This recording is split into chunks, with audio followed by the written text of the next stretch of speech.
3 काम की बातें सुन लीजिए, आपको जिंदगी भर काम आएगी। नंबर 1, रिश्ते चाहे कितने ही बुरे क्यों ना हो, उसे तोड़ना नहीं चाहिए, निभा लेना चाहिए। क्योंकि पानी चाहे कितना ही गंदा क्यों ना हो, भले प्यास बुझा नहीं सकता, लेकिन आग तो बुझा सकता है। नंबर 2, एक छोटी सी चींटी आपके पांव को काट सकती है, लेकिन आप उस चींटी के पांव को नहीं काट सकते। इसलिए जिंदगी में किसी को छोटा नहीं समझना चाहिए, क्योंकि वो कर सकता है जो आप नहीं कर सकते। नंबर 3, चंद सेकंड की मुस्कुराहट से जब फोटो अच्छी आ सकती है, तो हमेशा मुस्कुराने से जिंदगी भी अच्छी हो सकती है। बात समझ में आई? नमस्कार, मैं डॉक्टर अरुण कुमार। कोरोना और लॉकडाउन फिल्म इंडस्ट्री के लिए मुश्किल का दौर। छोटे कलाकारों और कामगारों की कैसे चलेगी रोजी रोटी। फिल्म और टेलीविजन उद्योग ग्लैमर, चमक दमक और चकाचौंध से भरी एक सपनों की दुनिया, जहां हर हिंदुस्तानी अपने सपने को साकार करता है। फिल्मों और टीवी में दिखाए जाने वाले हीरोज के लिए वास्तविक दुनिया के हीरोज से बहुत बड़े होते हैं। लोग उनके बोलचाल की, फैशन की, रहन सहन की, हर चीज़ की नकल करना चाहते हैं। अगर यह कहा जाए कि भारतीय जनमानस पर जिन चीज़ों का सबसे अधिक प्रभाव है, उनमें सिनेमा और टीवी भी एक है, तो अतिशयोक्ति नहीं हो। बल्कि कुछ लोग तो यह भी कहते हैं कि हिंदुस्तान में 2 ही भगवान हैं, सिनेमा और क्रिकेट। लेकिन क्या हम इस चकाचौंध के पीछे की असलियत से वाकिफ हैं? आज़ादी के इतने सालों बाद भी और इतना फलने फूलने के बावजूद भी 90% से अधिक फिल्म उद्योग असंगठित क्षेत्र में गिना जाता है। अर्थात इसके 90% से अधिक कामगार दैनिक भत्ते पर काम करने वाले लोग हैं। इनके कल का कोई ठिकाना नहीं। जिस दिन शूटिंग बंद, आमदनी बंद। ना कोई पेंशन, ना कोई प्रोविडेंट फंड, ना ही कॉपीराइट, कुछ भी नहीं। किस दिन आप काम कर रहे हैं और किस दिन आपकी कमाई बंद हो जाएगी, कोई नहीं जानता। बड़े से बड़े स्टार से लेकर स्पॉट बॉय तक सबका यही हाल है। इस फील्ड में जीने वाला हर आदमी एक अंधेरे, अनिश्चित भविष्य के साथ जीता है।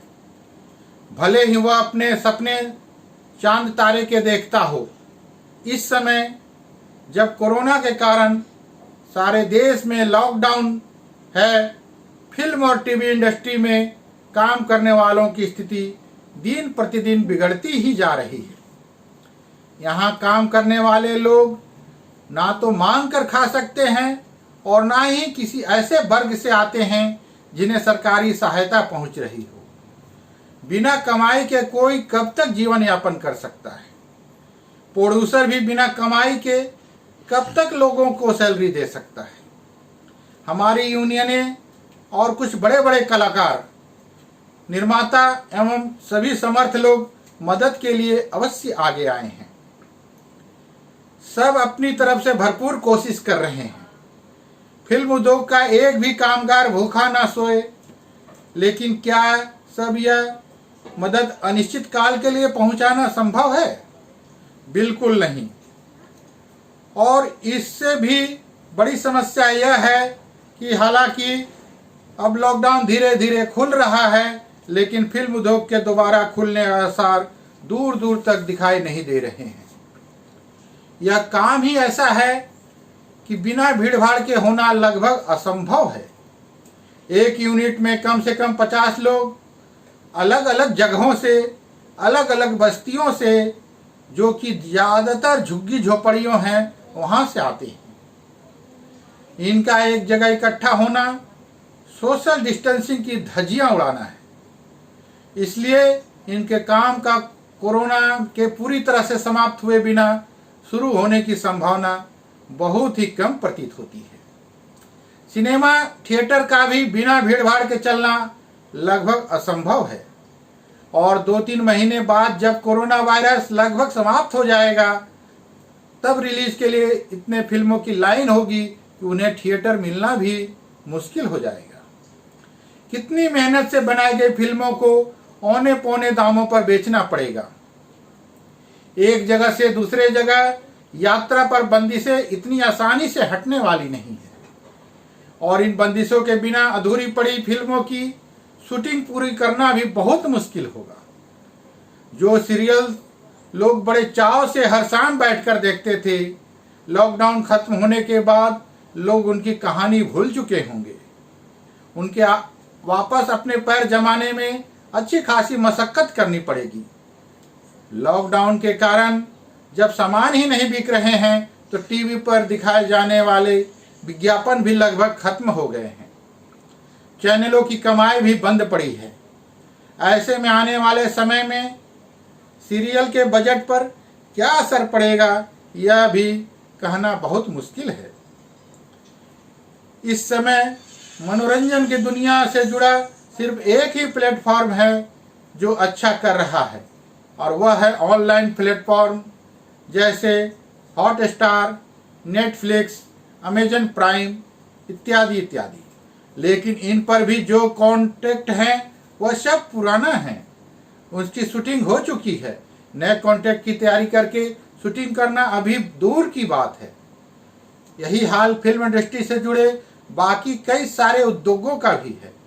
इससे जुड़ी पत्रिकाएं तथा ऑनलाइन मैगजीन्स भी बहुत ही दयनीय अवस्था में हैं। उसकी कमाई के साधन भी सूखते जा रहे हैं। किंतु ऐसे समय में कुछ अच्छी बातें भी हुई है। जहां टीवी और सिनेमा पिछड़ गए हैं वहां ऑनलाइन प्लेटफॉर्म दिन दुना रात चौगुना तरक्की कर रहे हैं। दूरदर्शन ने जनमानस के हृदय में पुनः अपनी जगह बनाई है। रामायण, महाभारत, बुनियाद और इसके जैसे अन्य कई सीरियल ने एक बार पुनः यह साबित कर दिया है कि कहानी का सबसे बड़ा गुण उसकी भव्यता नहीं बल्कि सरलता से अपने दर्शकों के दिल में स्थान बना लेना है। यह भी आशा है कि इस लॉकडाउन के दौरान जो लोग अपने फिल्मों का भाग्य निर्धारित करते हैं वह लोग इसकी गिनती गुणवत्ता के बारे में भी चिंतन करेंगे और इसके उत्थान के नए रास्ते ढूंढेंगे। इस फील्ड में जुड़े क्रिएटिव लोगों को भी जो ना चाहते हुए भी रूटीन में फंस ही जाते हैं उन्हें रूटीन से हटकर कुछ नया सोचने का अवसर मिलेगा जो अंततः हमारे टेलीविजन को समृद्ध ही करेगा। आज इस लॉकडाउन के समय अपने घरों में बंद जनता का सबसे बड़ा सहारा यह मनोरंजन उद्योग बहुत ही पीड़ा में है। लेकिन यह अपनी पीड़ा कभी आपके सामने जाहिर नहीं होने देता। यह खुद सारे दुख सहकर ही हमेशा आपके जीवन में खुशियां ही बिखेरता है, आपको हंसाता है, आपको रुलाता है। इस दुख दर्द की दुनिया से दूर सपनों की दुनिया में लेकर जाता है जहां आप मानव इतिहास की इस सबसे बड़ी त्रासदी को भी कुछ पलों के लिए भूल जाते हैं। यह सुख में आपके जीवन की सच्चाइयों से परिचित करवाता है तो दुख में आपको उससे लड़ने की ताकत भी देता है। यह आपको उत्साहित करता है, प्रेरणा देता है, अपनी अद्भुत कहानियों के माध्यम से नकारात्मक को हटा के सकारात्मकता की ओर लेकर जाता है। आज परिस्थितियां ने इसके घुटने के बल पर गिरा दिया है, लेकिन मनोरंजन उद्योग का प्राण उसके दर्शक हैं और जब तक इसे आपका साथ मिलता रहेगा तब तक यह हर मुसीबत से लड़ सकता है। यह फिर उठ खड़ा होगा, फिर आपका मनोरंजन करेगा और आज की तरह ही बड़े से बड़े संकट के समय में आपका सबसे बड़ा साथी सिद्ध होगा। धन्यवाद। आपका अपना डॉक्टर अरुण कुमार।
नमस्कार। विश्व नशा मुक्ति दिवस 2020। नशा है एक धीमा जहर, कैसे बचेगी दुनिया। बेशक प्रति वर्ष 26 जून 2020 को पूरी दुनिया में अंतर्राष्ट्रीय नशा निषेध दिवस मनाया जा रहा है, मगर हर साल औपचारिकता ही निभाई जाती है। संकल्प लिया जाता है, दावे किए जाते हैं, अंतर्राष्ट्रीय स्तर पर नीतियां बनाई जाती है, मगर धरातल पर कुछ नहीं होता। नशे के सेवन को रोकने के लिए यह दिवस मनाया जाता है। नशा एक धीमा जहर है। दुनिया के देशों में नशा करने वालों की मृत्यु दर भी बढ़ती जा रही है। तमाम दावों के बावजूद नशा नहीं रुक रहा है। प्रतिवर्ष लाखों लोग दुनिया में नशे के कारण अकाल मौत मर रहे हैं। पूरी दुनिया के देशों में जागरूकता अभियान चलाए जाते हैं, सेमिनार लगाए जाते हैं। नशे के दुष्परिणामों के बारे में विशेषज्ञों द्वारा लोगों को सलाह दी जाती है। एक दिन ऐसे दिवस मनाने से कुछ नहीं होगा। देशों की एकजुटता से ही नशे को रोका जा सकता है। दुनिया में नशीले पदार्थों की तस्करी की खबरें समाचार पत्रों में प्रकाशित होती है। नशीली दवाएं पकड़ी जाती है।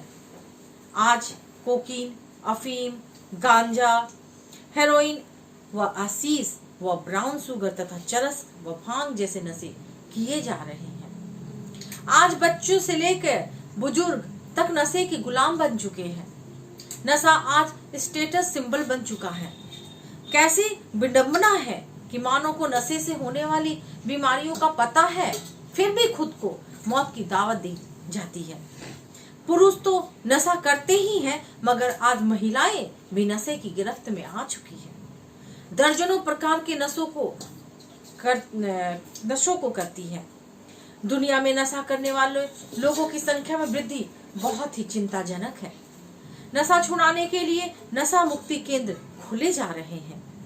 बीते 31 मई 2020 को विश्व धूम्रपान निषेध दिवस मनाया जाता है, मगर ऐसे दिवस औपचारिकता भर ही रह गए हैं।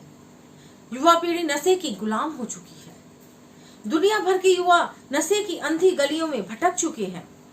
युवाओं को बाहर निकालना हर एक का नैतिक कर्तव्य है। दुनिया में हर साल लाखों युवा का नशे के कारण असमय ही मौत के आगोश में समाते जा रहे हैं। नशा निषेध दिवस पर एक संकल्प लेना होगा।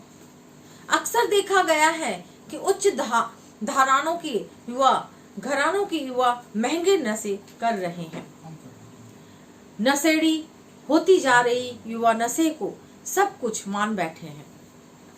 आज छोटे छोटे बच्चे नशे के आदी हो चुके हैं। अभी उनके दूध के दांत भी नहीं टूटे हैं, मगर ऐसे नशे करते हैं कि रूह कांप उठती है।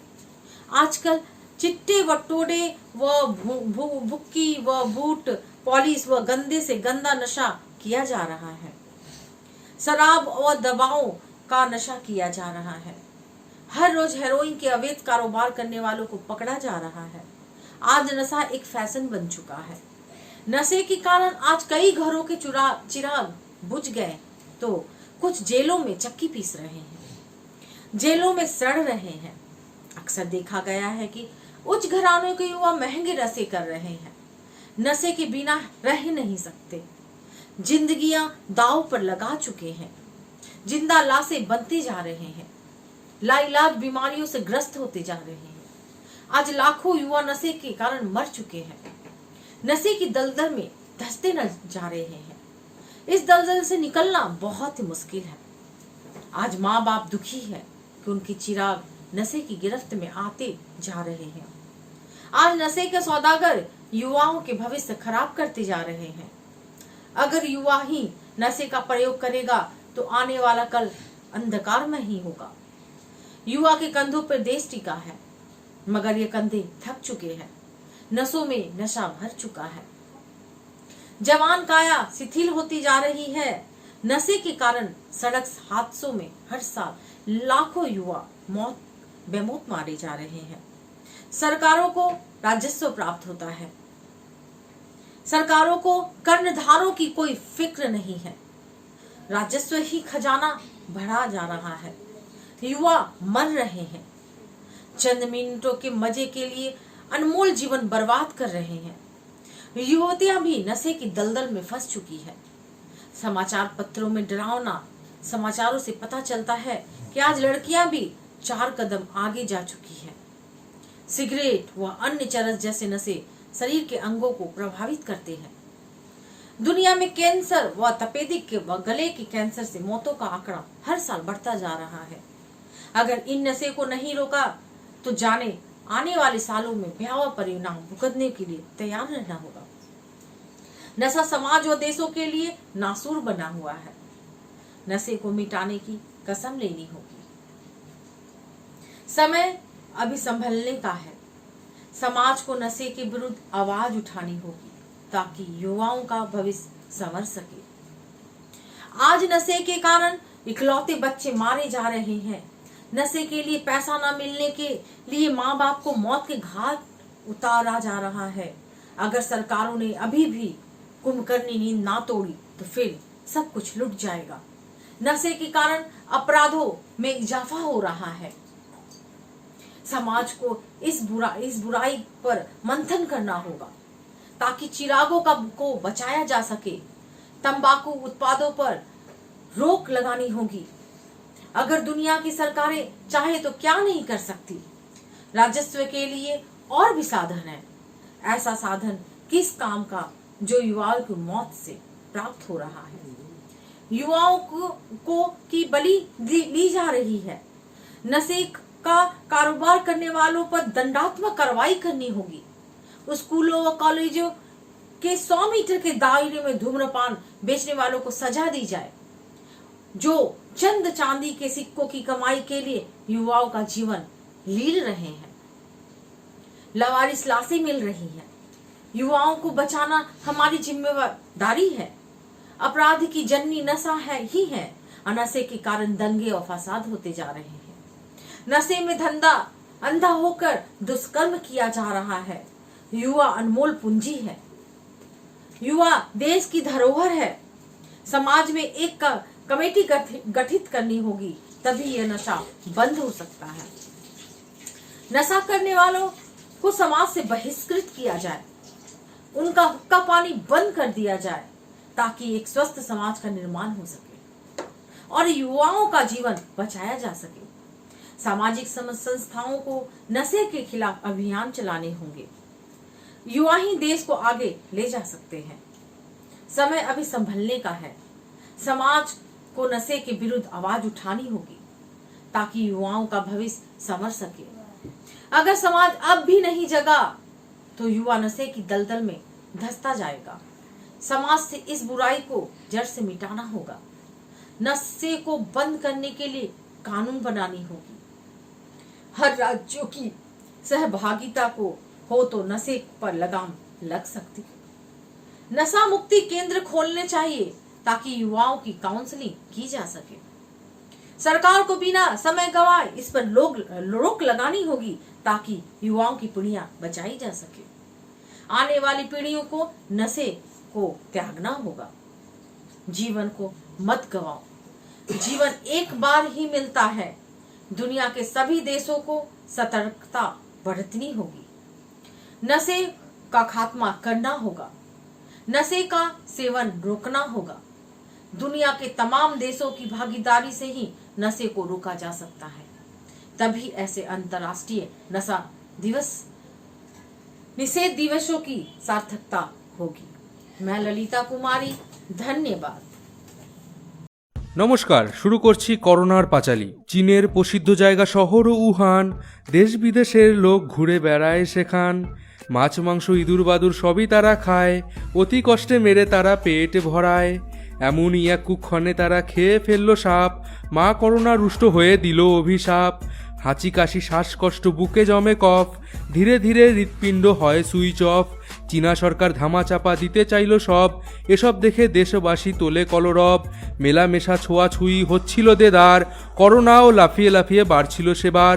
1 থেকে 10 হলো, 10 থেকে 20, করোনা থেকে সাবধান হও বুড়ো বুড়ি। চীন থেকে ইতালি, সেখান থেকে ভারত, সব দেশেই শুরু হলো অবাধ যাতায়াত। ইতালিতে ছিল এক আমলার ছেলে, মা বাবার জোরে সে পার্টিতে নাচে। 2 দিন পরে তার করোনা হয়, সোনার সংসার তার ছাড়খাড় হয়। করোনা না হলে বাহিরে বেরাবো, চা খাবো বিড়ি খাবো হাত মেলাবো। এই রূপ যেভাবে সে যায় ঘাটে, প্রিয়জন তার মুখে জল ঢালে। ধীরে ধীরে ভারতে করোনা ছড়ালো, লকডাউন হয়ে গেল শহর হাজারো।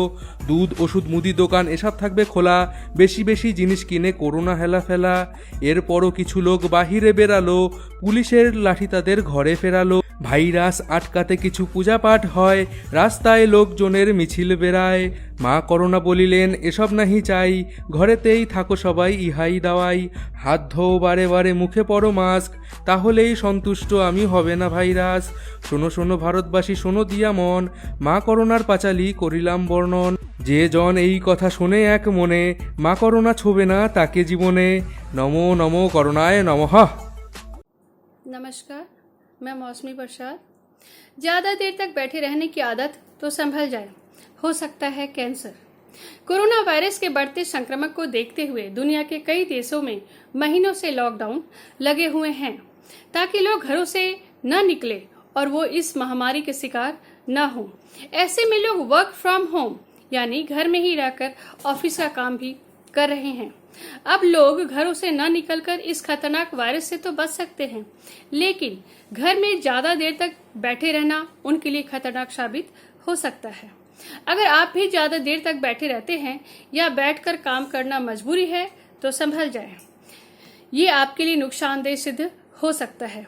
एक रिपोर्ट के मुताबिक ऐसे लोगों को कई तरह की बीमारियां हो सकती हैं, जिसमें एक गंभीर बीमारी भी शामिल है। हाल ही में जामा ऑन्कोलॉजी नामक पत्रिका में प्रकाशित एक रिपोर्ट के मुताबिक देर तक बैठने की आदत कैंसर जैसे गंभीर बीमारी के खतरे को बढ़ा देती है। लगातार कई घंटों तक बैठे रहने के दौरान कैंसर का खतरा 82% तक ज्यादा हो जाता है। रिपोर्ट के मुताबिक 4 साल तक चले शोध से पता चला है कि उन लोगों में खतरा बहुत ज्यादा बढ़ गया था जो ज्यादा समय बैठे रहते थे। कुल 8000 लोगों पर शोध किया गया था और सभी को एक ट्रैकिंग डिवाइस दी गई थी, जिसके जरिए 7 दिन तक सभी लोगों के उठने बैठने चलने की आदत को ट्रैक किया गया। शोध के मुताबिक कैंसर से होने वाली मौतों को स्वस्थ लाइफटाइम के द्वारा 50% तक रोका जा सकता है। शोध में बताया गया है कि 30 मिनट की हल्की फुल्की या तेज एक्सरसाइज से कैंसर के इस खतरे को काफी हद तक कम किया जा सकता है। पार्क में, कमरे में या घर की छत पर एक्सरसाइज करके 8% तक कैंसर कम किया जा सकता है। वैज्ञानिकों की माने तो वॉकिंग, साइकिलिंग, जॉगिंग या फिर खेलना कूदना भी कर ले तो अपने लिए ये फायदेमंद साबित हो सकता है। धन्यवाद। अपना ख्याल रखें और स्वस्थ रहें। मौत का डर, सुबह शाम मौत का डर। कितने लोग कहाँ मर गए, इंडिया में कितने लोग मर गए, अमेरिका में कितने लोग मर गए, यूरोप में कितने लोग मर गए। सुबह शाम बस यही आंकड़ा जो है हमारे पास आ रहा है, चाहे वो व्हाट्सएप हो, चाहे वो टेलीविजन हो, चाहे वो अखबार हो, चाहे वो इंटरनेट हो। एक ही आंकड़ा, मृत्यु मृत्यु मृत्यु। मौत सारी दुनिया की चर्चा का विषय बन गया है। लोग तो पहले भी मर रहे थे, रोड एक्सीडेंट्स में मर रहे थे, फ्लू से मर रहे थे, भूखमरी से मर रहे थे, फ्लाइट्स क्रैश हो रही थी, हजारों लाखों कारण थे लोगों के मरने के। लेकिन आज जो डर का माहौल है वो पहले कभी नहीं था। दोस्तों, मौत तो सिर्फ एक पल की है, लेकिन मौत के उस एक पल का डर सारी जिंदगी को मार देता है। हम इस दुनिया में अपनी मर्जी से नहीं आए हैं और ना ही अपनी मर्जी से जाएंगे, तो उसके बारे में सोच सोच के इतना क्या डरना। मैं जब छोटा था मेरे एक दोस्त ने मुझे एक बार साइकिल लैंड की और कहा कि अनिल आप इस साइकिल को आज जी भर के चलाएं और कल सुबह मैं साइकिल को लेने आऊंगा। मैंने बहुत खुशी से साइकिल चलाई, मैं 7वें आसमान पे था, इस गली से उस गली, और मैंने बहुत एंजॉय किया और रात को मैं थक के सो गया। लेकिन जब मैं सुबह उठा तो मेरा दिल उदास था क्योंकि मुझे मालूम था वो साइकिल लेने आ रहा है। सुबह से शाम हो गई, वो साइकिल लेने ही नहीं आया। लेकिन सारा दिन मैं साइकिल का आनंद नहीं उठा पाया। 1 दिन, 2 दिन, 3 दिन, 4 दिन तक मेरा मित्र साइकिल लेने नहीं आया। लेकिन उन 4 दिन में मैंने साइकिल का आनंद नहीं उठाया क्योंकि मुझे साइकिल के जाने का डर था। 4 दिन की जिंदगी है, आनंद से साइकिल चलाए ना, और जिस दिन वो साइकिल लेने वाला आएगा लौटा देंगे। मेरे दोस्त, जो बिना डर के खुशी से जीना सीख गया वो बिना किसी गम के, बिना किसी दुख के परमेश्वर के पास चला जाएगा। क्योंकि मौत और जिंदगी तो परमेश्वर के हाथ में है, हमारे हाथ में तो सिर्फ आज का ये पल है। जी हां, हमारे हाथ में सिर्फ आज का ये पल है, और इस पल को खुल के जिए। जिंदगी तो पहले भी थी, मगर अब हम जीना शुरू करते हैं बिना डर के, बिना भय के, क्योंकि हमारे हाथ में आज का ये पल है, और ये पल हमें परमेश्वर ने दिया है। God bless you.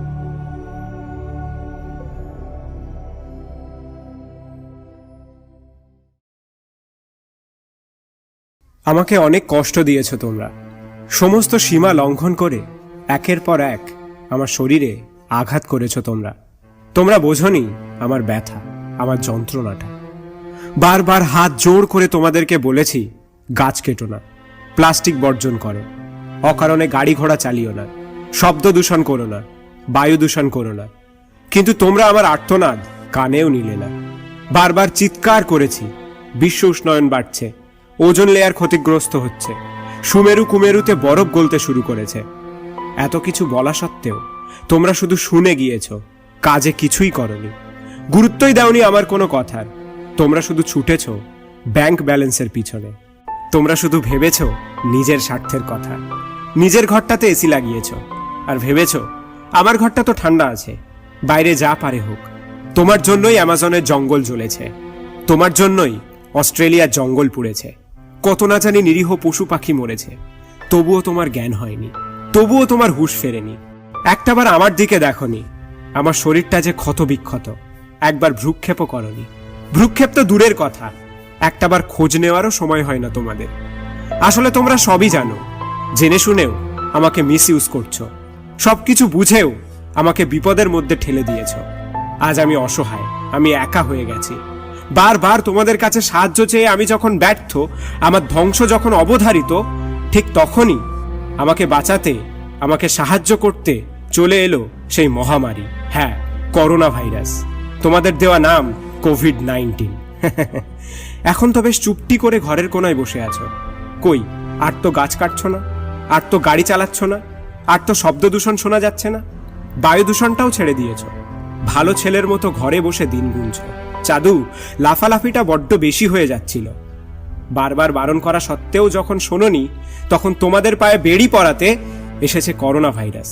কই, আর তো পার্টি করছো না, ক্লাবিং, সিনেমা, হই হুল্লোড় সব কেড়ে নিয়েছি।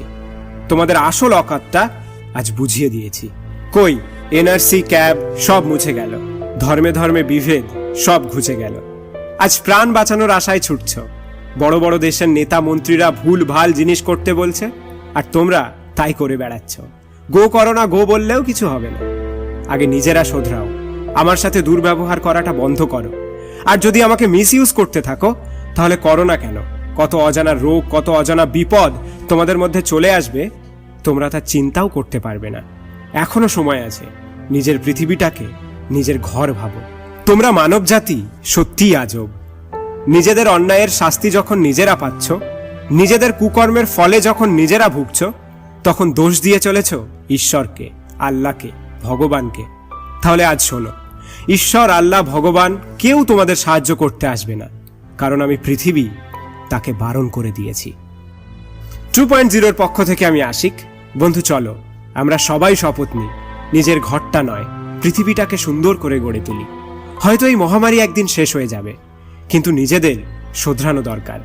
এই করোনা থেকে আমাদের অনেক কিছু শেখা উচিত। একটুখানি ভেবে দেখলে দেখা যাবে এই করোনা আমাদের শুধু ক্ষতি করেনি, অনেক উপকারও করেছে। আর যারা ডিসলাইক মারার জন্য রেডি হয়ে আছো তারা এক এক করে এসো, হুড়োহুড়ি করো না। দেখা হবে তোমার সাথে আবার পরের ভিডিওতে। ততক্ষণে ভালো থেকো, নিজের খেয়াল রেখো, সাবধানে থেকো।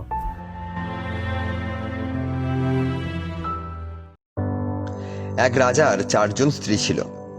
একদিন রাজা প্রচণ্ড অসুস্থ হয়ে মৃত্যুশয্যায়, পরকালে একা যেতে হবে বলে রাজা ভয়ে একদম দিশেহারা হয়ে পড়েছেন।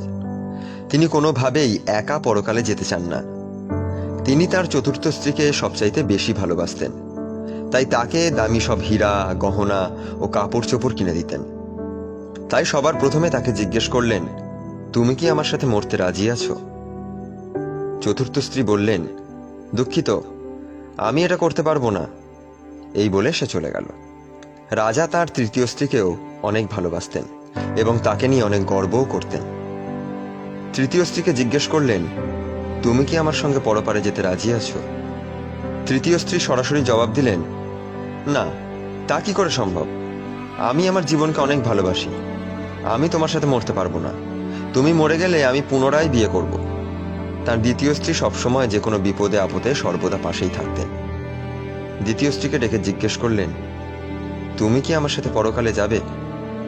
দ্বিতীয় স্ত্রী জবাব দিলেন, দুঃখিত, এবার আপনার জন্য আমার পক্ষে কিছুই করা সম্ভব না, কিন্তু আমি আপনার জন্য যা করতে পারি তা হলো আপনার মৃত্যুর পরে বড়জোর আমি আপনার অন্ত্যেষ্টিক্রিয়ার আয়োজন করতে পারি এবং সেখানে উপস্থিত থাকতে পারি। প্রচণ্ড দুশ্চিন্তাগ্রস্ত রাজার কানে একটি আওয়াজ আসলো। কেউ একজন বলছিল, আমি আপনার সাথে মরতে প্রস্তুত, যেতে প্রস্তুত যেখানেই আপনি যান না কেন। রাজা লক্ষ্য করে দেখলেন এই আওয়াজটা আসলে আর কারো না, তার প্রথম স্ত্রীর, যাকে তিনি সবচেয়ে কম যত্ন নিয়েছিলেন। রাজা প্রচণ্ড অনুতপ্ত হলেন এবং তিনি প্রথম স্ত্রীকে বললেন, আমি অত্যন্ত দুঃখিত, জীবনে তোমার প্রতি আমার সবচেয়ে বেশি যত্নবান হবার দরকার ছিল, সবচেয়ে বেশি তোমাকে ভালোবাসা উচিত ছিল।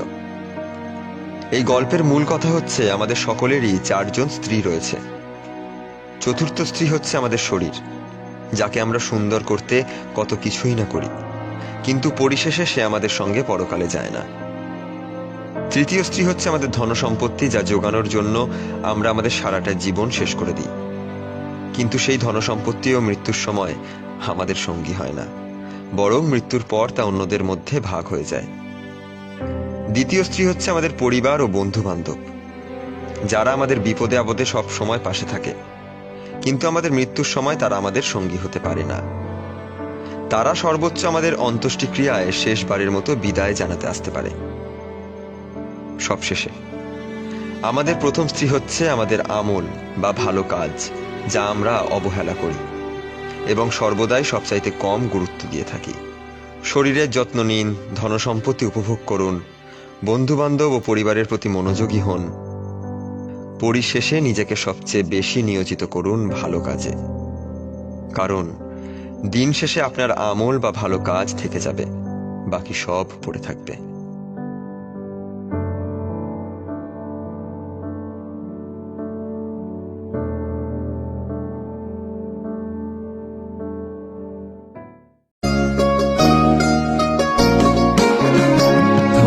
दिल में धीरज रखा रे ए भैया बहन, खुशी कर आवी वो दिन, कोरोना से जीतब हम, हंसी खुशी मिलब हमनी हंस के दोबारा हो, हंसी खुशी मिलब हमनी हंस के दोबारा। थोड़ा दिल में धीरज रखा रे ए भैया बहन, खुशी कर आवी वो दिन, कोरोना से जीतब हम, हंसी खुशी मिलब हमनी हंस के दोबारा हो, हंसी खुशी मिलब हमनी हंस के दोबारा।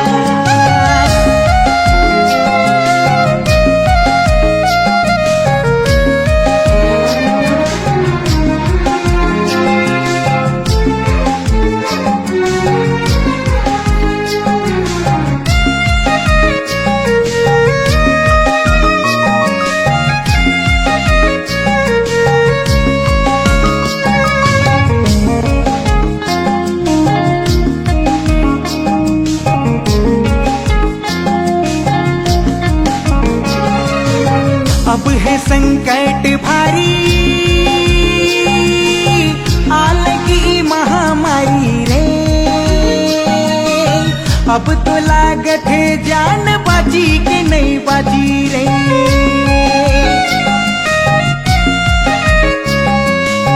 अब है संकट भारी, आ लगी महामारी रे। अब तो लागत है जान बाजी के नहीं बाजी रे।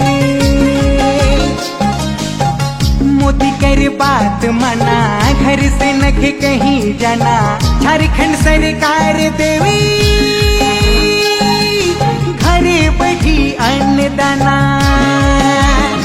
थोड़ा दिल में धीरज रखा रे ए भैया बहन, खुशी कर आवी वो दिन, कोरोना से जीतब हम, हंसी खुशी मिलब हमनी हंस के दोबारा हो। हंसी खुशी मिलब हमनी हंस के दोबारा। थोड़ा दिल में धीरज रखा रे